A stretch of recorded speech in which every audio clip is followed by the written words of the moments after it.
अस्सलाम वालेकुम स्टूडेंट्स, मैं हूं फरहान यूसुफ और आप लोग जो हैं इस वक्त केमिस्ट्री की क्लास को ज्वाइन कर चुके हैं। और मैं आप सबको वेलकम करूंगा। आप सबके सब जो है क्लास ज्वाइन कर लें जल्दी से, फिर हम अपनी प्रोसीडिंग्स को लेके चलेंगे आगे। जो हमने पढ़ना है आज उसको हम डिस्कस करेंगे। कल हमने जो है थोड़ा बहुत डिस्कस किया, उसके बाद थोड़ा सा टेक्निकल इशू आया जिसकी बुनियाद पर मैं आपसे डिस्कनेक्ट हो गया और हम अपने लेक्चर को उस तरीके से जिस तरीके से हमने प्लान किया हुआ था आगे लेकिन ना चल सके। मैंने कल आप लोगों को लास्ट जो उसका एक क्या कहते हैं पॉस्टुलेट था बोहर एटॉमिक मॉडल का, वो मैंने एक्सप्लेन किया था। लेकिन फिर उसके बाद हमारा प्लान था कि हम कल ही जो है बोहर एटॉमिक मॉडल और जो रदरफोर्ड एटॉमिक मॉडल के दरमियान डिफरेंस है, ठीक है, वो भी हम कर पाए लेकिन हम नहीं कर पाए। सो अब जो है आज हम जो है यही काम करेंगे और हम जो है इसी हवाले से देखेंगे कि किस तरीके से हम जो है अपने जो बोहर एटॉमिक मॉडल और रदरफोर्ड एटॉमिक मॉडल के दरमियान डिफरेंस है, ठीक है, उसको पढ़ते हुए हम जो है आज के दिन कम से कम ये जो मॉडल्स हैं, ठीक है, इस हवाले से हम कुछ ना कुछ जो है एंड पर ला सकें टॉपिक्स को, क्योंकि हम काफी दिन हो गए इसी हवाले से बात कर रहे हैं। तो कुछ नई बात, कुछ नई चीज जो है वो हम स्टार्ट कर सकें और कुछ नई चीजें जो है हम लेकर आ सकें आपके सामने। सो चूंकि हम इस वक्त केमिस्ट्री की बात कर रहे हैं और नाइन्थ क्लास केमिस्ट्री की बात कर रहे हैं, तो वो लिख लेते हैं यहाँ पर व्हाइट बोर्ड पे।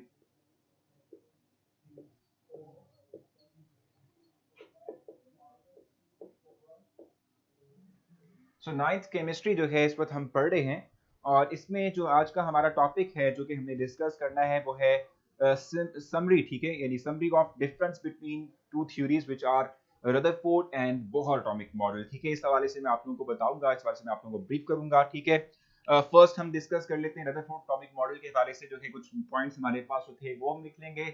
उसके बिल्कुल कॉन्ट्रा पॉजिटिव यानी कि बिल्कुल ऑपोजिट, ठीक है, हमारे पास जो पॉइंट्स हैं related to Rutherford Bohr atomic model, ठीक है, वो मैं आप लोगों के सामने एक्सप्लेन करूंगा।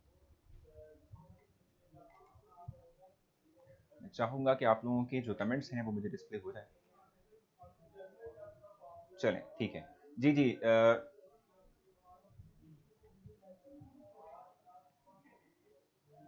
Voice to low? नहीं भाई, हमारे एंड पर तो ठीक है, हमारे एंड पर ये बिल्कुल ठीक है, हमारे एंड पर कोई ऐसा इशू नहीं है, ठीक है भाई। अच्छा, सो अब हम जो है स्टार्ट कर लेते हैं, ठीक है। रदरफोर्ड एक तरफ और एक तरफ बोहर के हम जो है कुछ पॉइंट्स मेंशन करेंगे ताकि हम कंपैरिजन डेवलप कर सकें।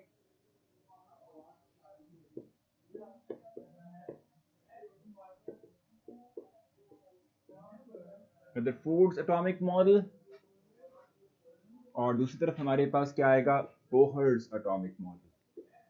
ठीक है भाई, हम इनके जो है points one by one mention करेंगे और जो है इनको हम जो है लेकर चलेंगे आगे, ठीक है क्या।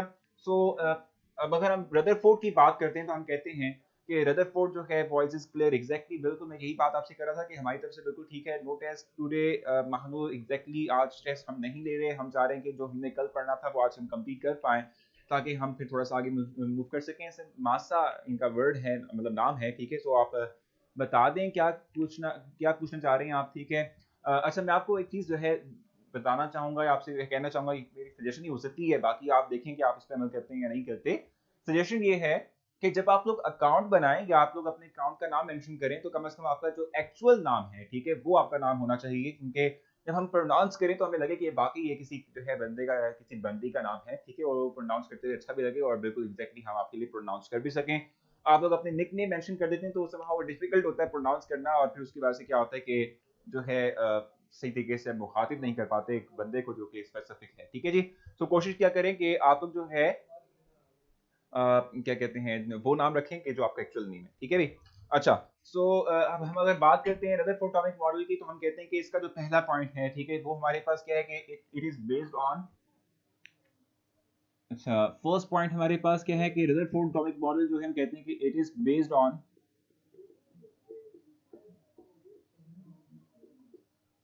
क्लासिकल थ्योरी या क्लासिकल फिजिक्स भी हम इसको कह रहे होते हैं, ठीक है, क्लासिकल थ्योरी। अब ये क्या है थोड़ा सा इस बारे में ब्रीफ करूंगा आपको। थ्योरी, ठीक है। और जो हमारे पास जो है बोहर है, ठीक है, उसको अगर हम बात करें, उसकी वजह से बात करें तो हम कहते हैं कि इट इज बेस्ड ऑन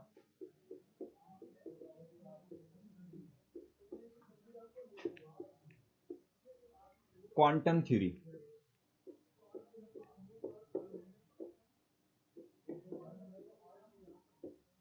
ठीक है, अब ये जरा थोड़ा सा देख लेते हैं, इसको जरा क्लैरिफाई कर लेते हैं कि ये क्या है, मतलब पहला पॉइंट हमने क्या राइट किया है। ठीक है, फर्स्ट हमारे पास जो पॉइंट है उसमें हमने पहले ही कहा रदरफोर्ड के हवाले से कि it is based on classical theory. Classical theory का मतलब क्या होता है, देखो मैं आपको बताऊं कि क्लासिकल और जो क्वांटम है, ठीक है, हम समहाउ इसको ये कह सकते हैं, क्लासिकल के हवाले से हम कहते हैं कि ये ओल्डर वर्जन है।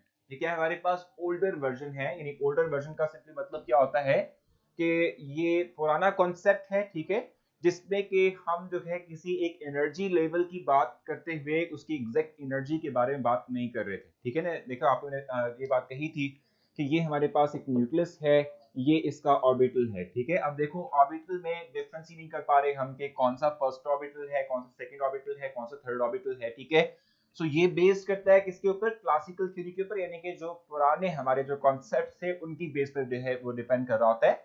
और उसके बाद जो है जब ये रदरफोर्ड एटॉमिक मॉडल में कुछ कंफ्यूजन्स आ गई थी, उसके बाद हमने देखा था कि प्लैंक्स क्वांटम थ्योरी आई थी और बोहर ने अपना मॉडल पेश किया था।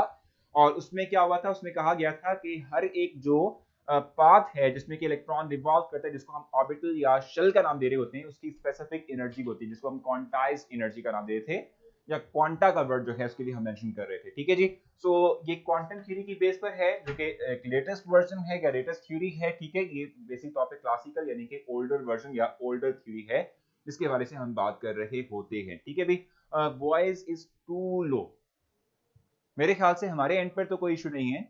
आप अगर हैंड फ्री का इस्तेमाल करेंगे या अपनी वॉइस की जो पिच है वो ऑन कर लेंगे तो बेहतर रहेगा। सर यहाँ पेज नंबर 32 है, देखो मैं इस वक्त पेज नंबर 34 पर हूँ और पेज नंबर 34 के ऊपर जो है आप लोगों के साथ डिस्कशन कर रहा हूँ, और मेरे ख्याल से मेरी वीडियो भी क्लियर है और मेरी ऑडियो जो है वो भी दोनों के दोनों ही क्लियर है।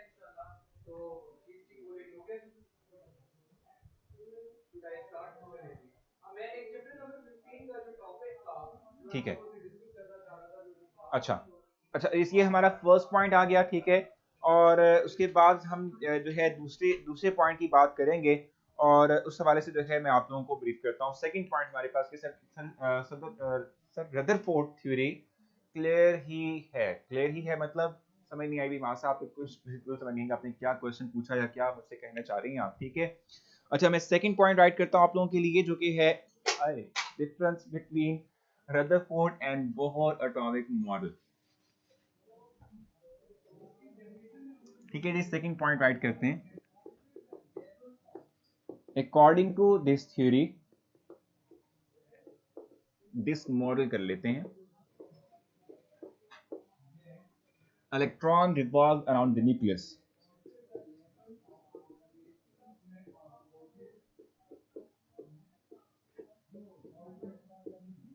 Around the nucleus. ठीक है, और अगर हम इसकी बात करते हैं तो हम क्या कहते हैं कि भाई हमारे पास इस अकॉर्डिंग इस जो है मतलब कहने एटॉमिक मॉडल के अकॉर्डिंग हमारे पास क्या होता है, हम ये बात कहते हैं कि अकॉर्डिंग टू दिस थ्योरी,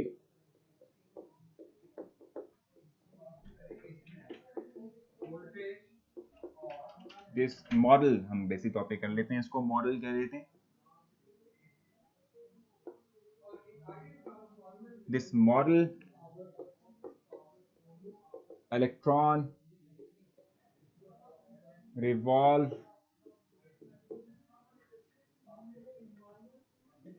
जरा इसको ठीक कर लें, मैंने इसको मिस्टेकली लिख दिया है यहाँ पर, इसको ठीक कर लेते हैं, इसको भी नीट एंड क्लीन राइट कर लेते हैं।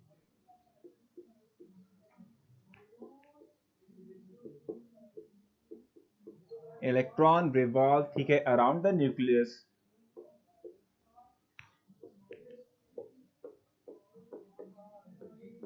in shells having fixed energy, having fixed energy।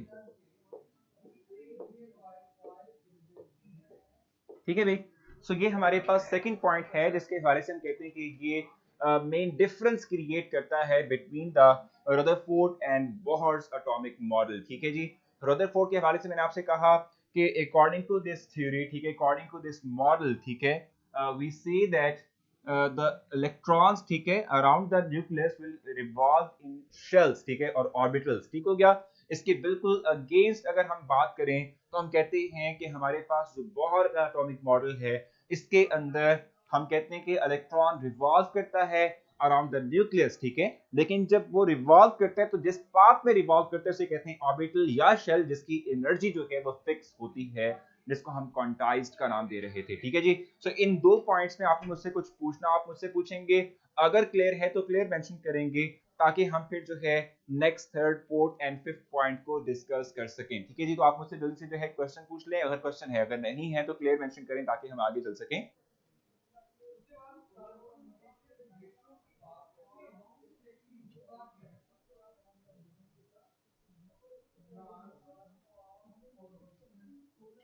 Ji, I think मेरे ख्याल से आप सब स्टूडेंट्स को तमाम के तमाम टॉपिक जो 2 पॉइंट्स थे वो क्लियर हो चुके होंगे।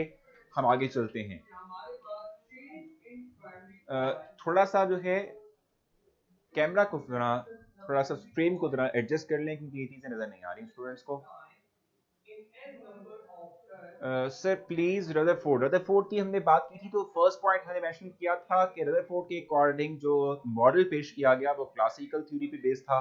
ओल्डर हमने कहा था कि जो थ्योरी थी, ठीक है, उसके हवाले से उस पर बेस किया गया, ठीक है। और जो हमारे पास दूसरा पॉइंट था उसमें कहा कि इलेक्ट्रॉन रिवॉल्व करता है अराउंड द न्यूक्लियस, लेकिन यहाँ पर ये चीज क्लियर नहीं की गई थी कि जो ऑर्बिटल्स या शेल हैं उनकी एनर्जी फिक्स होती है।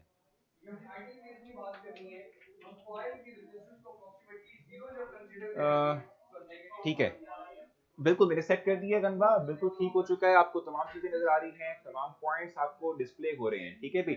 अच्छा, तो ये फर्स्ट पॉइंट और सेकंड पॉइंट मैंने आपके सामने जो है मेंशन किया, जो कि इस वक्त क्लियर हो चुका है। तो मैं चाहूंगा कि मैं थर्ड पॉइंट पे जाऊं, और थर्ड पॉइंट से पहले मैं in first and second point को रेज करूंगा ताकि मेरे पास इनफ स्पेस हो, ताकि मैं जो है उसके अगेंस्ट राइट कर सकूं third and fourth point.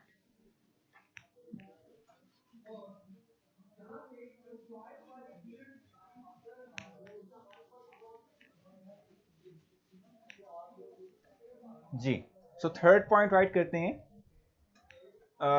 Third point की अगर हम बात करें तो जो रदरफोर्ड के हवाले से है, रदरफोर्ड ने जस्ट मॉडल जो है डिस्क्राइब किया था जिसमें उसने कहा था कि न्यूक्लियस सेंटर में है और उसके अराउंड इलेक्ट्रॉन्स रिवॉल्व कर रहे हैं, ठीक है।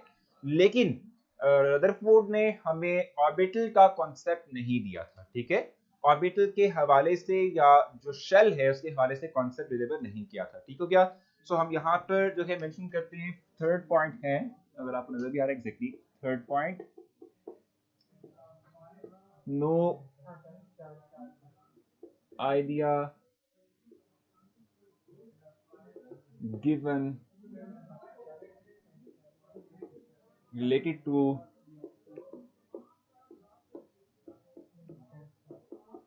orbital और शेल, ठीक है। इसमें कोई ऑर्बिटल या शेल जो है, ठीक है, उसका कॉन्सेप्ट नहीं दिया गया, ठीक हो गया।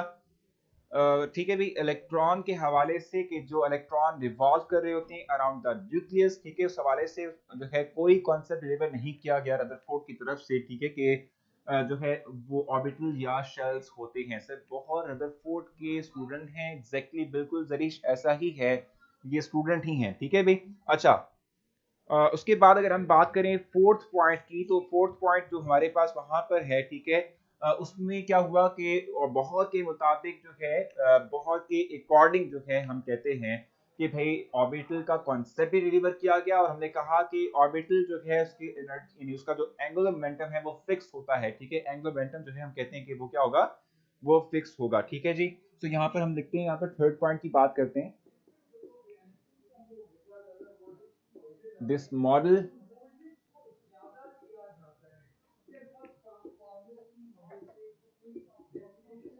introduced orbital concept, ठीक है, and every orbital had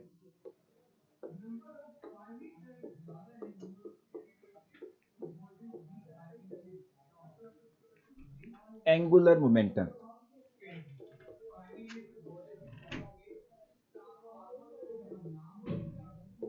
ठीक है भाई। सो मैंने आपसे कहा थर्ड पॉइंट हमारे पास क्या है, इस पे अगर हम देखें तो हमने कहा कि कोई जो है ऑर्बिटल के हवाले से, ठीक है, कोई आइडिया क्लियर नहीं किया गया किसकी तरफ से भी, रदरफोर्ड की तरफ से। लेकिन हम जब बात करते हैं किस चीज़ की, बहुत एटॉमिक मॉडल की बात करते हैं, तो बहुत एटॉमिक मॉडल एंगुलर मोमेंटम समझ नहीं आया सर, ठीक है मैं बताता हूँ, अभी मैंने राइट भी किया तो उसको लिख भी समझ भी लेते हैं, ठीक है। अच्छा, मैं आपसे कह रहा था कि बहुत के मुताबिक उस जो है इस कॉन्सेप्ट के अंदर मॉडल, ठीक है, इस मॉडल के अकॉर्डिंग, ठीक है, हम कहते हैं कि ऑर्बिटल या जो शेल है, ठीक है, इसका कॉन्सेप्ट भी डिलीवर किया गया। और इसके साथ साथ हमने देखा कि हर एक ऑर्बिटल या शेल जिसको हम एनर्जी लेवल कहते हैं, उसकी फिक्स एंगुलर मोमेंटम भी है, ठीक है। अब फिक्स एंगुलर मोमेंटम यानी एंगुलर मोमेंटम का मतलब क्या होता है, मैंने आपको कल भी थोड़ा ये डिस्क्राइब किया था। जैसे कि मोमेंटम का मतलब सिंपली तौर पे क्या होता है, ठीक है, मोमेंटम का सिंपली मतलब होता है कि जैसे लेट्स सपोज आप एक गाड़ी में हैं, ठीक है, और एकदम से जो है वो गाड़ी स्टॉप कर जाती है, ठीक है, एकदम से जो है वो गाड़ी क्या करती है, ब्रेक लगा लेती है, ठीक है, रुक जाती है।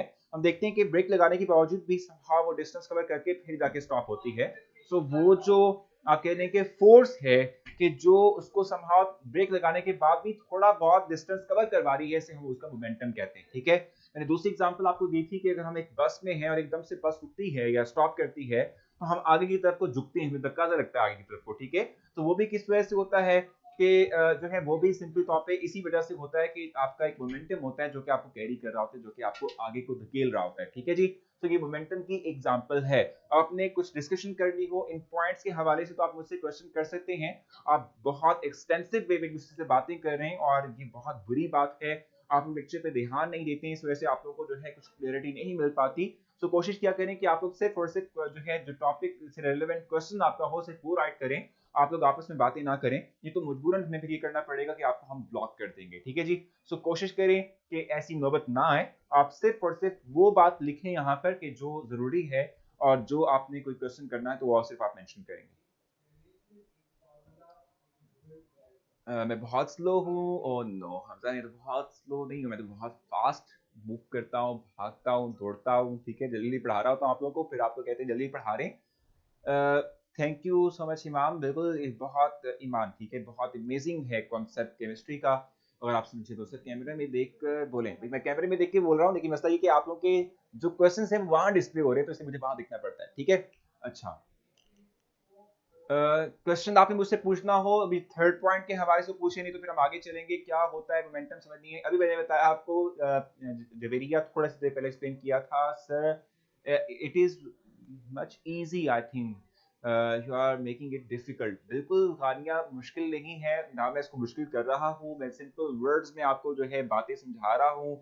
और अगर आपको इजी लग रहा है तो इतनी समझ आ भी जानी चाहिए, कुछ कंफ्यूजन नहीं होनी चाहिए, ठीक है। सो क्लियर मेंशन कर दें ताकि हम आगे चल सकें।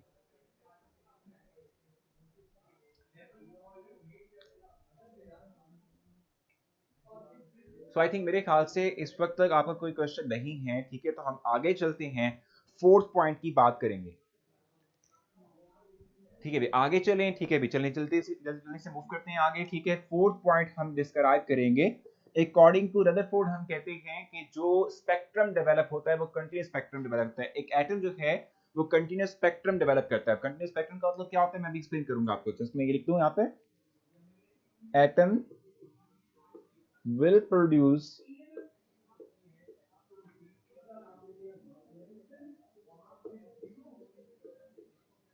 continuous spectrum।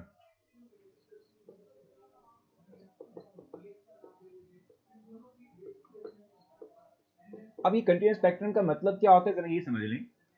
आपने जो है आप मतलब आप सब ने जो है वो देखा होगा कि रेनबो जो है देखी होगी, जो बनती है, ठीक है, आसमान पर रेनबो देखी होगी। आप जानते हैं रेनबो के अंदर डिफरेंट कलर्स होते हैं, कलर पैटर्न्स डेवलप होते हैं। उन कलर पैटर्न्स के दरमियान कोई गैप नहीं होता, कोई स्पेस नहीं होती जो उन दो कलर्स को डिफरेंशिएट करेगी या उनके दरमियान गैप डेवलप करते हुए उनके दरमियान डिस्टेंस क्रिएट करेगी, ठीक है भाई। सो ये जो कलर्स का आपस में मर्ज हो जाना है, ठीक है, मर्ज फॉर्म के अंदर हमें डिस्प्ले होना है, ठीक है, इसे हम कंटीन्यूअस स्पेक्ट्रम का नाम देते हैं। स्पेक्ट्रम के मतलब हमने पहले भी बात की थी कि स्पेक्ट्रम का मतलब क्या होता है, कलर पैटर्न, ठीक है, इसे क्या कहते हैं सिंपली, इसे हम जो है कलर पैटर्न का नाम दे रहे होते हैं, ठीक है। हमारे पास क्या है, it is simply called as colour pattern, ठीक है जी। तो जब भी हमारे पास एक कलर पैटर्न डेवलप हो जिसमें कि दो डिफरेंट कलर्स जो हैं उनको आपस में हम डिफरेंशिएट ना कर पाए, तो आपस में मर्ज्ड फॉर्म के अंदर हो, तो ये हम कहते हैं कि हमारे पास जो है कंटीन्यूअस स्पेक्ट्रम कहलाता है। ठीक हो गया। इसके बिल्कुल अगेंस्ट अगर हम बात करें, हम कहते हैं कि जो हमारे पास बोहर एटॉमिक मॉडल है, इसमें हम देखते हैं कि हमारे पास जो है कंटीन्यूअस स्पेक्ट्रम डेवलप नहीं होता, बल्कि हम कहते हैं कि हमारे पास जो है वो लाइन स्पेक्ट्रम, या जिसको हम डिसकंटिन्यूअस स्पेक्ट्रम कहते हैं, ठीक है, वो डेवलप होता है। तो यहाँ फोर्थ पॉइंट मेंशन कर लेते हैं, एटम विल प्रोड्यूस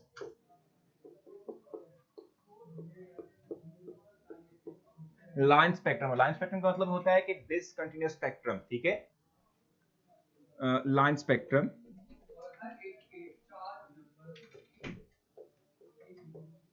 ठीक है भाई। अब ऐसा क्यों हो रहा है? देखो अगर आप जो है रदरफोर्ड की बात करो, तो रदरफोर्ड के अकॉर्डिंग जो हमारे पास एटॉमिक मॉडल था वो कुछ इस तरीके का था।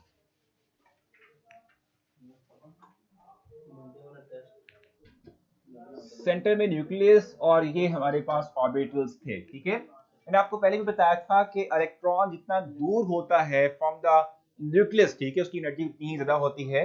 जैसे जैसे वो न्यूक्लियस के करीब आता जाता है उसकी एनर्जी कम होती जाती है, वो एनर्जी को एमिट करता जाता है। ठीक है, तो अगर हम देखें तो यहाँ पर जो ऑर्बिटल है इनके दरमियान कोई गैप नहीं है, ऑर्बिटल्स आपस में इंटरकनेक्टेड हैं। ठीक है, तो जब इलेक्ट्रॉन मूव करता है टुवर्ड्स द न्यूक्लियस, ठीक है, तो हम कहते हैं कि जब electron towards the nucleus move करेगा तो वो एनर्जी एमिट करेगा, और जब एनर्जी एमिट करेगा तो ये जो एनर्जी की एमिशन है ये कंटीन्यूअस फॉर्म के अंदर है, इसलिए हम कहते हैं कि कंटीन्यूअस स्पेक्ट्रम डेवलप होगा। लेकिन अगर हम बात करते हैं बोहर एटॉमिक मॉडल की, तो बोहर एटॉमिक मॉडल के अंदर जो ऑर्बिटल्स हैं, ठीक है, हम कहते हैं उनके दरमियान स्पेसिफिक गैप है, डिस्टेंस मौजूद है। ठीक है, हम कहते हैं कि जो हमारे पास इलेक्ट्रॉन है अगर वो लोअर टू हायर या हायर टू लोअर मूव करेंगे तो वो डिसकंटिन्यूअस स्पेक्ट्रम डेवलप करेंगे। क्यों? क्योंकि जब इलेक्ट्रॉन यहां से इधर मूव करेगा, ठीक है, तो ये एक दफा एनर्जी रिलीज करेगा।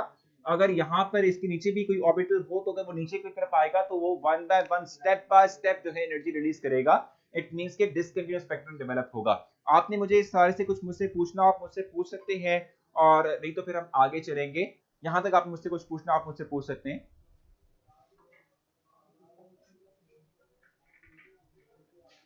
लाइन स्पेक्ट्रम क्या होता है? डिसकंटिन्यूअस स्पेक्ट्रम इसको हम कह रहे होते हैं। ठीक है, डिसकंटिन्यूअस स्पेक्ट्रम, ठीक है, जो कि हम कहते हैं स्पेक्ट्रम तो हो लेकिन उसमें जो कलर्स हैं उनके दरमियान स्पेसिफिक गैप हो।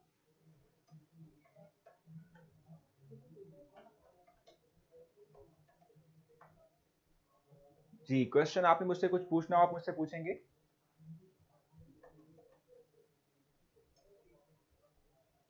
इकर आप मुझसे क्वेश्चन करें, और दूसरा ये कि आप अगर फोकस करें थोड़ा सा लेक्चर के ऊपर तो आपको जो है क्लेरिफाई होगा। नवीद आपको वेलकम करते हैं।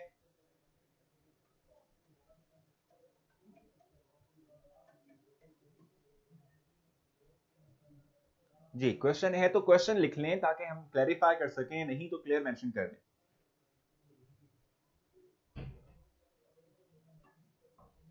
कंटीन्यूअस स्पेक्ट्रम क्या होता है? तो उसमें एग्जांपल हबीब आपको दी थी कि अगर जो है हमारे पास कलर पैटर्न डेवलप हो, ठीक है, कलर पैटर्न का मतलब क्या होता है? जैसे रेनबो की एग्जांपल दी थी, उसमें जो हमारे पास डिफरेंट कलर्स होते हैं वो आपस में बिल्कुल एक दूसरे से मर्ज होते हैं। आप दो डिफरेंट कलर्स के दरमियान गैप नहीं देख सकते या डिफरेंस नहीं कर सकते कि कहां पर कलर एक खत्म हुआ दूसरा कलर स्टार्ट हुआ। ठीक है, इसे कंटीन्यूअस स्पेक्ट्रम कहते हैं। ठीक है, अगर ऐसा हो कि हमारे पास जो स्पेक्ट्रम डेवलप हो रहा है, कलर पैटर्न डेवलप हो रहा है, उन कलर्स के दरमियान एक स्पेसिफिक गैप मौजूद हो, तो इसे हम डिसकंटिन्यूअस स्पेक्ट्रम कहते हैं। और मोमेंटम के हवाले से मैंने आपको बहुत दफा बताया, एंगुलर मोमेंटम के हवाले से या मोमेंटम के हवाले से, कि हम कहते हैं कि अगर हम जो है लेट्स सपोज मैं अगर दौड़ रहा हूँ, भाग रहा हूँ और एकदम से रुकना चाहूँ तो मैं नहीं रुकता, थोड़ा डिस्टेंस कवर करके ही रुकता हूँ, इसलिए कि मेरा मोमेंटम होता है जो मुझे कैरी कर रहा होता है आगे की तरफ, फॉरवर्ड की तरफ मूव करवा रहा होता है। ठीक है भी, लेक्चर जो है वो ऑलमोस्ट इख्तितामी लम्हात में है।